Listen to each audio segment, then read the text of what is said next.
Okay, for question 1, it asks us, determine the volume in milliliters of 1.2 molar of BaCl2 solution that will completely react with 75 milliliters of 0.125 molar of Na3PO4 solution according to the following balanced chemical equation. And so we have our balanced equation here, and we first need to ask ourselves some questions. So they provided 3 values that we're going to use to figure out the milliliters of BaCl2. So for Na3PO4, they gave us the molarity and they gave us the volume. And these types of questions, when you're provided with more information for one particular compound, that's usually going to be your initial or your starting point for the problem. And so it's important that you guys remember the equation molarity, moles of solute, what is being dissolved in the solution, and liters of solution. This equation can be rearranged so that you can work with molarity and volume to get to an unknown variable. And so we're going to start with Na3PO4 because we've been given more values for that compound. And so you're going to start with the molarity. So the molarity is 0.25 molarity of Na3PO4. Okay? Now, we want to convert to moles. Moles is like the bridge in all of these problems. When you have moles, you can convert between molar ratios and you can find unknown variables. So we're going to start with molarity, and we've been given a volume that is associated with Na3PO4, but we want to figure out the moles of Na3PO4, and so you can rearrange the molarity equation to do so. So you see, if you take liters of solution and you multiply it over to the molarity side, that's how you can solve for moles. So we're going to do just that. Now, because this problem wants us to solve for the volume in milliliters, I'm not going to convert, but you do want to get in the habit of converting the volume into liters because molarity uses liters. So I'm going to multiply this by 75 milliliters.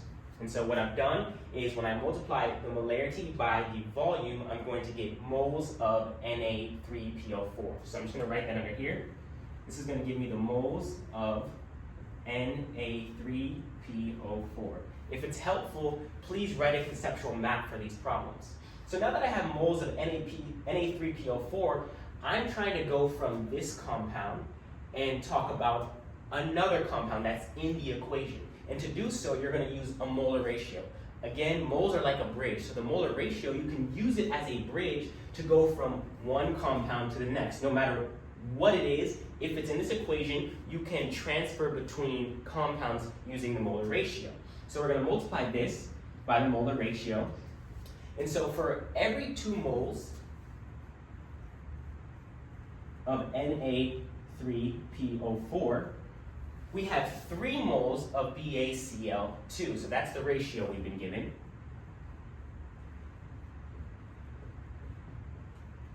So now, after this point, we now have the moles of BaCl2.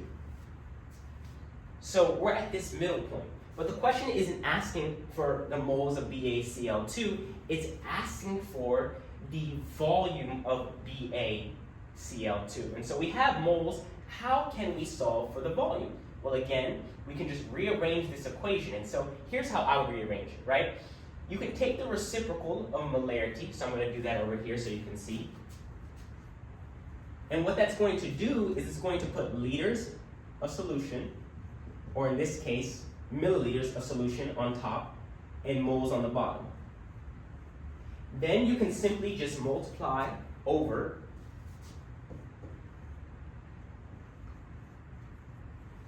and this equals ml of solution.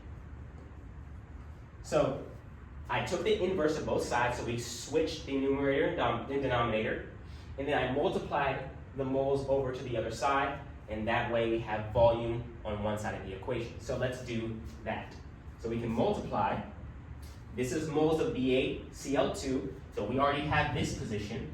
Now we just need to take the molarity that was given in the problem and multiply it by its inverse.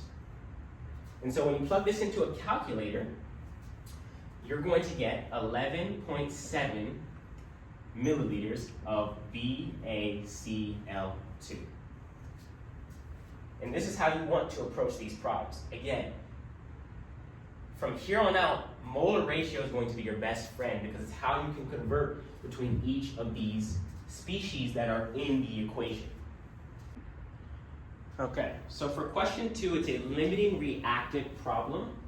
And limiting reactant problems are very difficult, but once you get the idea of what you're trying to decipher, it simplifies the process. But again, it's important that you don't work like a robot and that you understand each step of the process. So a limiting reactant is a reactant that limits the amount of product that can be produced. So you want to look at both of the reactants, and then you want to choose one specific product. It doesn't matter which product you choose, but you want to stay consistent throughout all of your calculations, okay? For this problem that was on your worksheet, I'm going to choose H2S just because the other questions are talking about H2S, so it just can simplify the process even further. So you want to start with what they give you. They tell us that we have 15 grams of Al2S3, and we have 10 grams of H2O, okay? So let's start with the first reactant. So 15 grams of Al2S3. And then we want to figure out how many grams of H2S does that produce, okay? You could also figure out how many moles of H2S is produced, but what I like to do, because it will stay consistent throughout your exams, your quizzes, or whatever, your homeworks, it's easy to just figure out whatever you started with, just convert to that at the end, unless the question tells you otherwise. So we're going to start with 15 grams, and we want to figure out how many grams of H2S are produced. So first thing, this is just a normal conversion. It's what you guys learned for test 1, and we want to go from grams to moles, and so we're going to use the molar mass of Al2S3 to do so. So again, you want to cancel out your values, so that tells us that grams are going to go on the bottom. They gave you the molar masses in the problem. So remember, usually if the question is going to give you a molar mass, chances are you're going to be using that compound as a conversion factor, or it's the product that you want to be using. So if you can tell, they only gave us the molar mass for H2S. So let's just use what they give us and let's not make it harder, because if you use AlOH3, you're going to have to solve for the molar mass, which is an extra step. So the next thing you want to do is when you multiply 15 grams by its molar mass, or the reciprocal of its molar mass, that's going to give you the moles of Al2S3. Make sure you understand the calculation that you're doing. Don't just memorize. So we have moles of Al2S3. So then we can use the molar ratio to convert to the product. Again, like I said in the first question, molar ratio is how you can understand the relationships between varying compounds in the equation.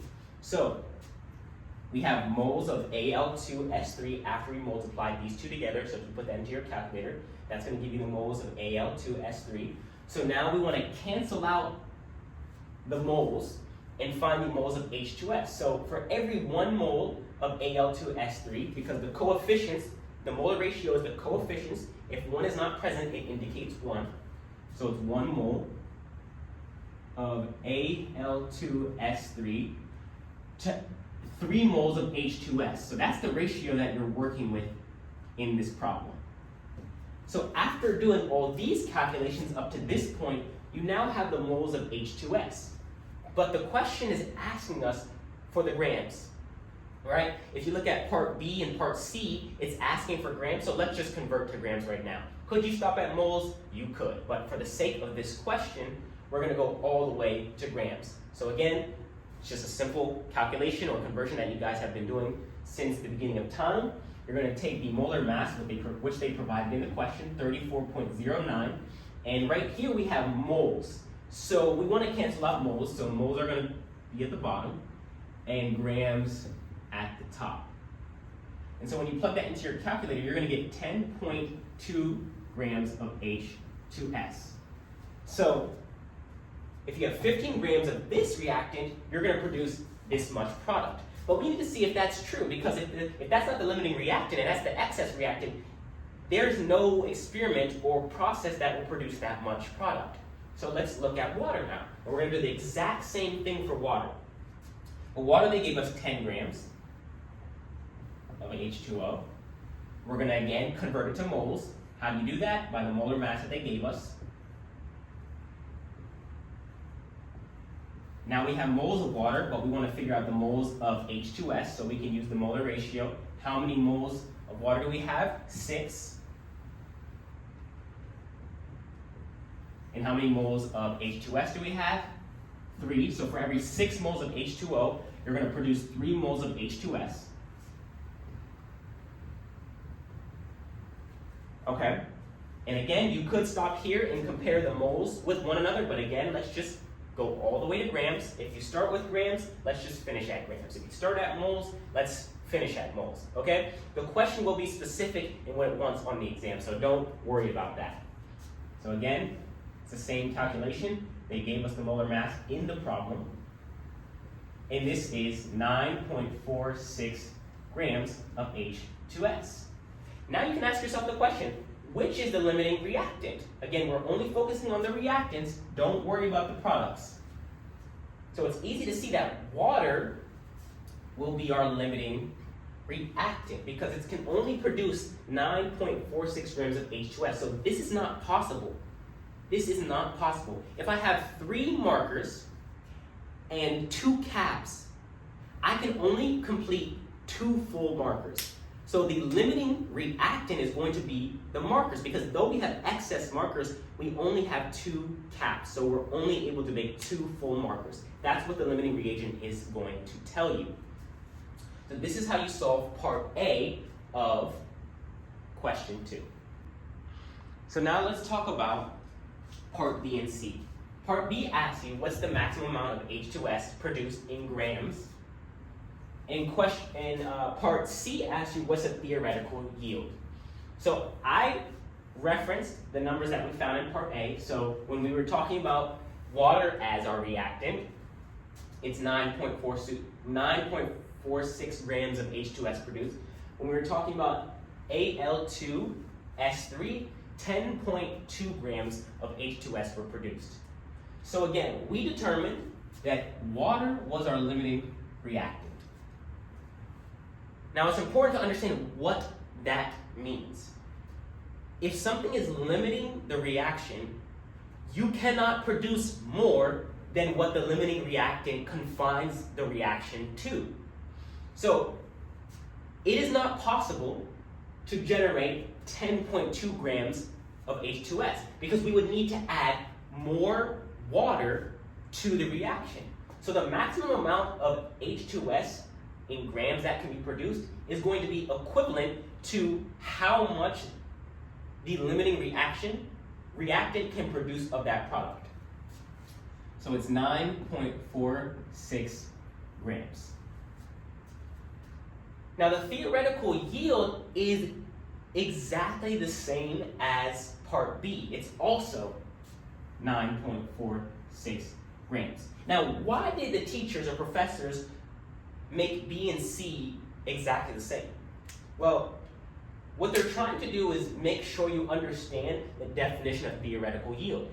The definition of theoretical yield is the maximum amount of product that can be formed based on the limiting reactant.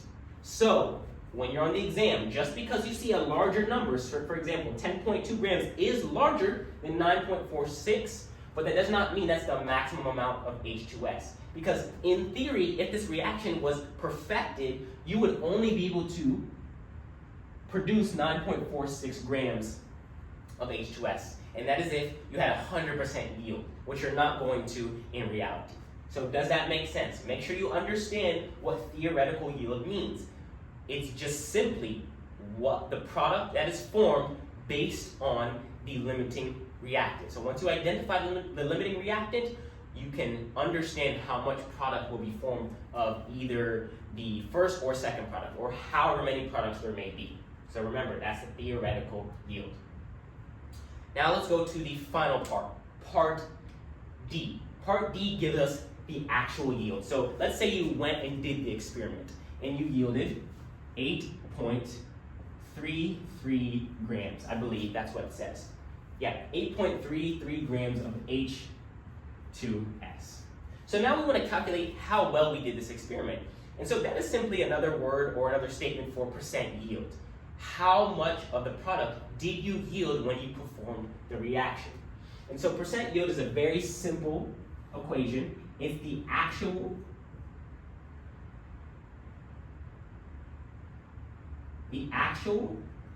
over the theoretical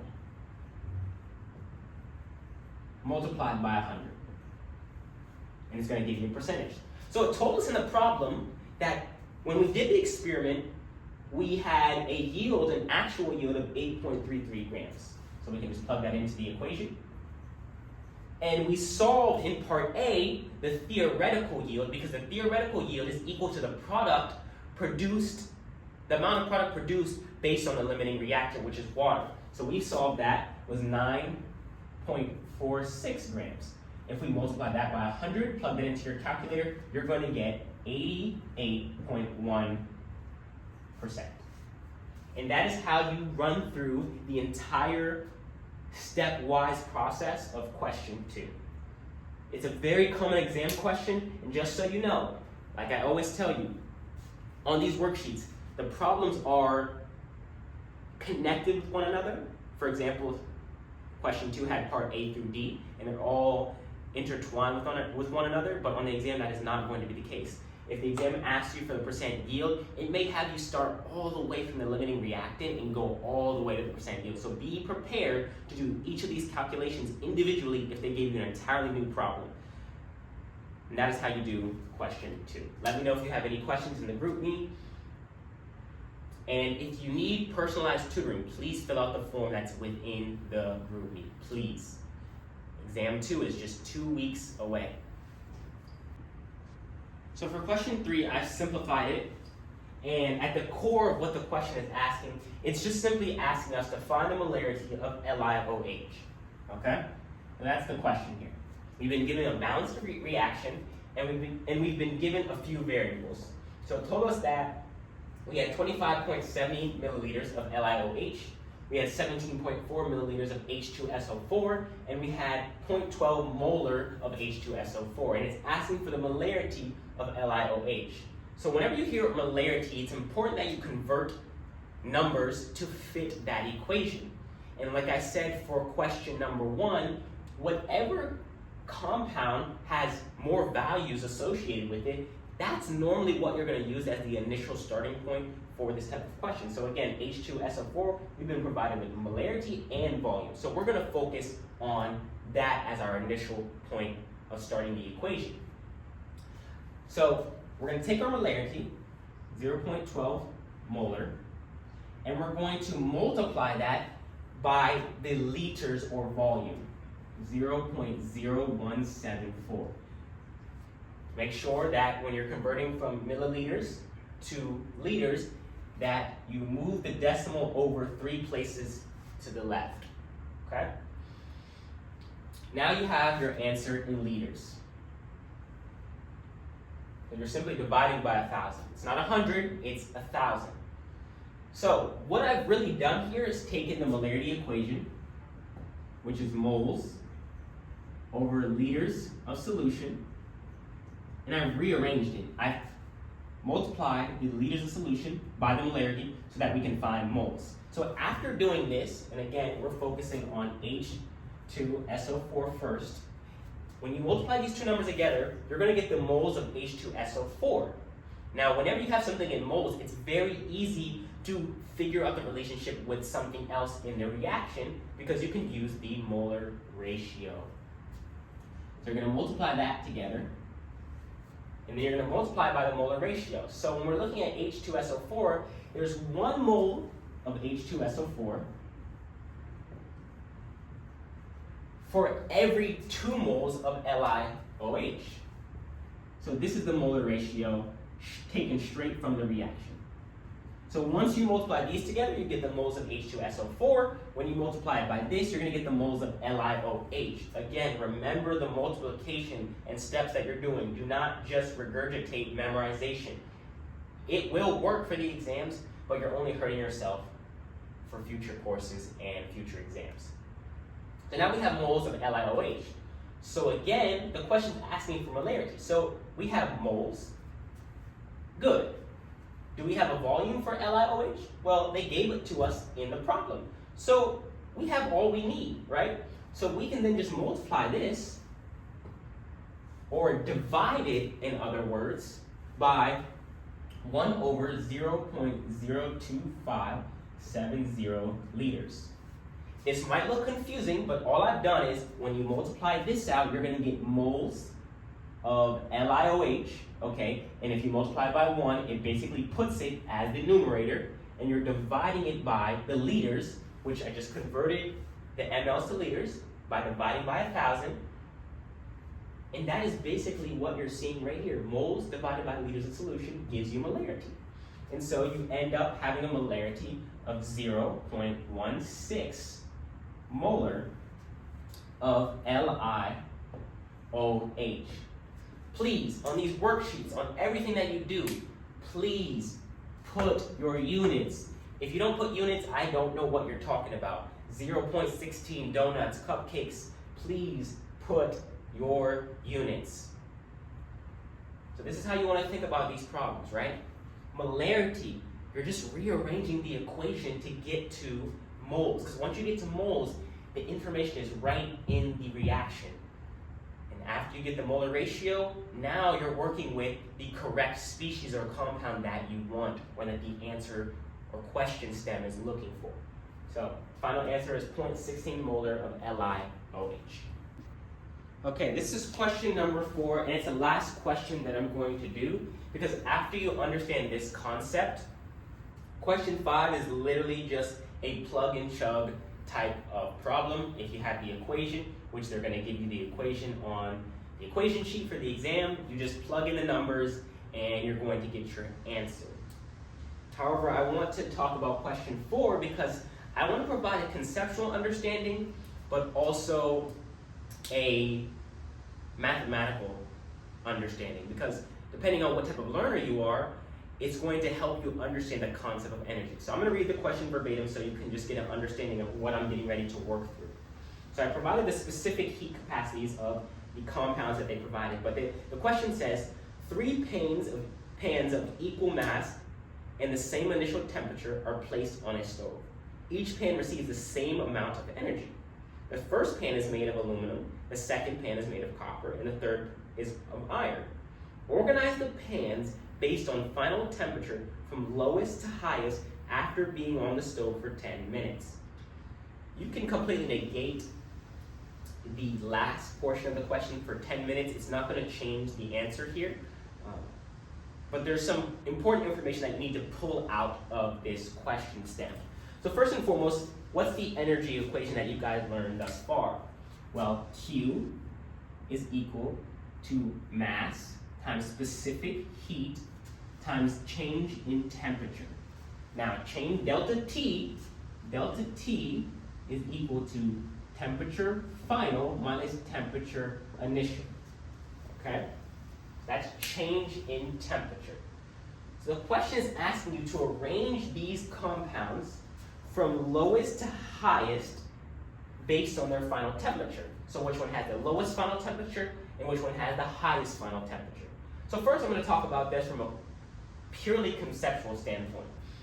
Specific heat capacity tells you how resistant to temperature change a compound is. So the higher the specific heat capacity, the more resistance that that compound has to temperature change, meaning that its change in temperature will be low if it has a high specific heat capacity. So from a conceptual standpoint,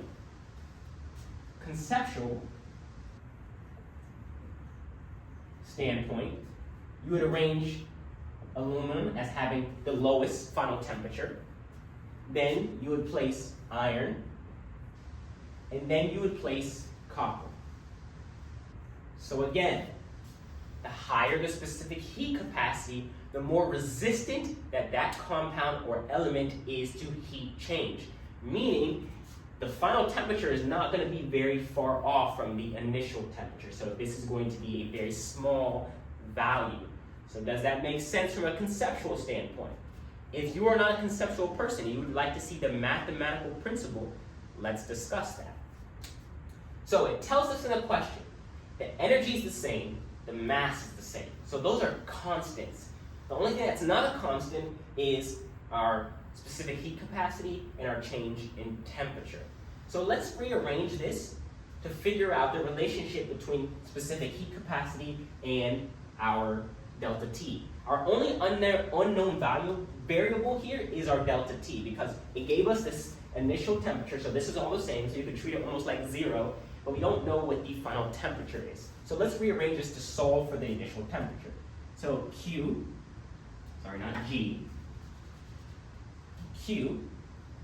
divided by mass and the specific heat capacity is equal to the change in temperature. Okay? So, if you look at this from a mathematical perspective, it tells us that energy is the same across the board, no matter what element you're working with. So that is a constant. You don't need to worry about that. Then it says the mass of all the elements are all the same. So you don't need to worry about that. That's a constant. But you're left with two variables. Now, to make this more simpler, let's look at delta T over 1. So our specific heat capacity is in the denominator, and our delta T is in the numerator. So they have a relationship that is called inversely proportional. Okay? So what that means is if I increase the specific heat capacity, that means I'm going to decrease the change in temperature. Okay? They're on opposite sides of the division line, meaning they are inversely proportional. So if I increase this one, this number is going to decrease. And you can think about it as division. If I put a very large number in the denominator, the numerator is going to approach 0. If I put a very small number in the denominator, the numerator is going to approach infinity. That's kind of a calculus idea, but that's kind of how you should think about it. So they're inversely proportional. So then let's look at this again. What has the highest specific heat capacity? Aluminum. So it's going to have the lowest temperature. What has the second highest? Iron. So it's going to have the lowest. It's going to have the second lowest temperature change. And then copper has the smallest specific heat capacity, so it's going to be copper. So you get the same answer whether you approach it from a mathematical standpoint or a conceptual standpoint. Whatever works better for you. Just remember that specific heat capacity, the higher it is, the more resistant to change that element or compound will be to heat. And that is all for activity number 5. If you have any questions, please type it in the group meet. If you need personalized tutoring, sign up for that. I'm sending out emails this weekend to arrange times and dates, and we can discuss what that looks like for you and where you really need help. So thank you.